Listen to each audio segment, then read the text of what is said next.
एक समय की बात है। एक गांव में एक आदमी रहता था। वह आदमी बहुत ही ज़्यादा आलसी था। वह कोई काम नहीं करता था। वह एकदम निठल्ला और नकारा था। पास वो हमेशा ऐसे मौके की खोज में रहता था कि कहीं से उसको खाना मिल जाए।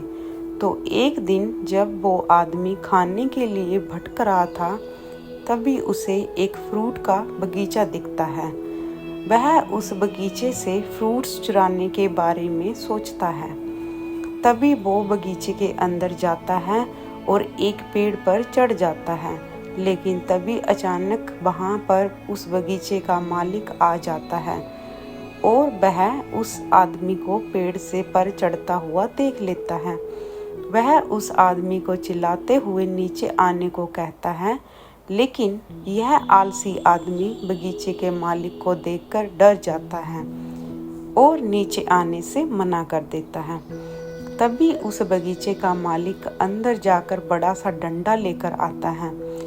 यह देखकर वह आलसी आदमी तुरंत पेड़ से नीचे उतरता है और मालिक के उस तक पहुंचने से पहले ही वह जंगल की तरफ दौड़ने लगता है और जंगल में जाकर छुप जाता है।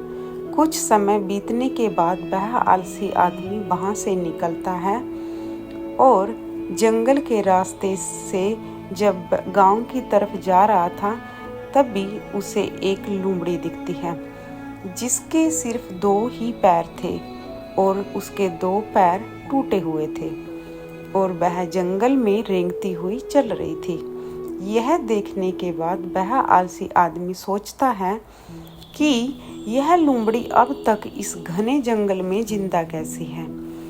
यह लोमड़ी भाग नहीं सकती, चल नहीं सकती, तो कैसे ही अपने लिए खाने का इंतजाम करती होगी और कैसी है लोमड़ी अपने आप को इस घने जंगल में दूसरे जानवरों से बचाती होगी।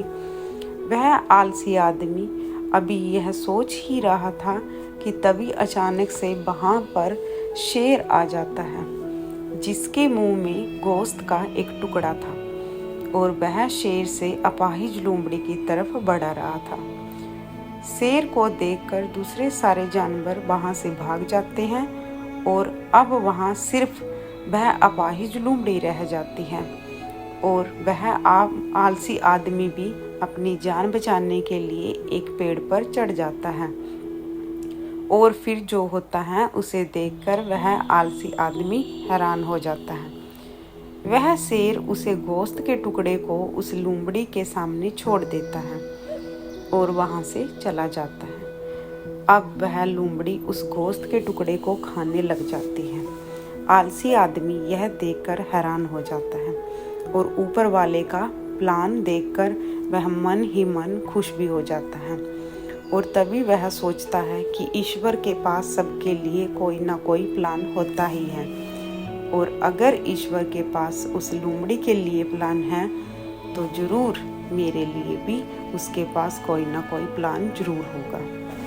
और तभी वह आलसी आदमी रोड के साइड में एक बड़ा सा पेड़ देखकर उसके नीचे बैठ जाता है, यह सोचकर कि मेरे लिए भी कोई ना कोई खाना लेकर जरूर आएगा।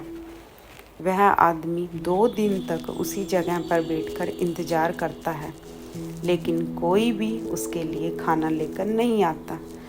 आखिरकार जब उसे भूख बर्दाश्त नहीं होती तो वो खुद ही खाने की तलाश में निकल पड़ता है।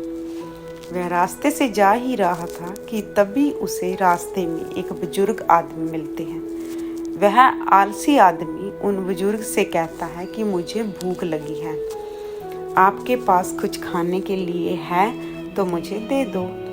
तभी वह बुजुर्ग आदमी उसको कुछ खाने और पीने के लिए दे देता है।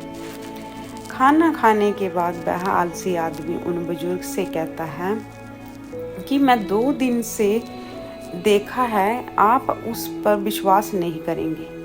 मैं जंगल में एक अपाहिज लोमड़ी को देखा जिसे खुद शेर गोश्त लाकर दे रहा था खाने के लिए। मैंने सोचा कि ईश्वर के पास मेरे लिए भी कोई ना कोई प्लान जरूर होगा, लेकिन ईश्वर ने उस लोमड़ी पर अपनी दया दिखाई और मुझ पर नहीं। मेरे लिए कोई भी खाना लेकर नहीं आया और आखिरकार मुझे खुद ही खाने की तलाश में निकलना पड़ा। उस आदमी ने उन बुजुर्ग आदमी से पूछा कि मेरे साथ ही ईश्वर ने ऐसा क्यों किया। तभी उन बुजुर्ग आदमी ने मुस्कुराते हुए कहा, यह सच है कि ईश्वर के पास सभी के लिए कोई ना कोई प्लान तो जरूर होता है और तुम्हारे लिए भी है, लेकिन तुमने उसे गलत तरीके से समझ लिया। वह तुम्हें लोमड़ी नहीं बल्कि वह तुम्हें उस शेर की तरह बनाना चाहता है।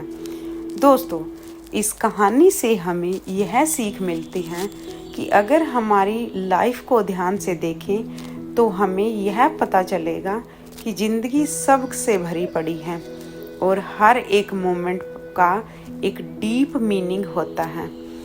उस आदमी ने लोमड़ी को मदद लेते हुए देखा और सोचा कि लोमड़ी सिर्फ बैठी हुई है और वह सिर्फ इंतज़ार कर रही है कि कब उसके साथ अच्छी चीज़ होगी। लेकिन वह आदमी यह भूल गया था कि वह लोमड़ी मजबूर है, लेकिन हम उस लोमड़ी की तरह मजबूर और लाचार नहीं हैं। ऊपर वाले ने हमें एबिलिटी दी है अपना काम करने की, बिल्कुल उस शेर की तरह हमारे पास भी खुद की स्ट्रेंथ और कैपेबिलिटी है हमारी सिचुएशन को बदलने की। Thank you.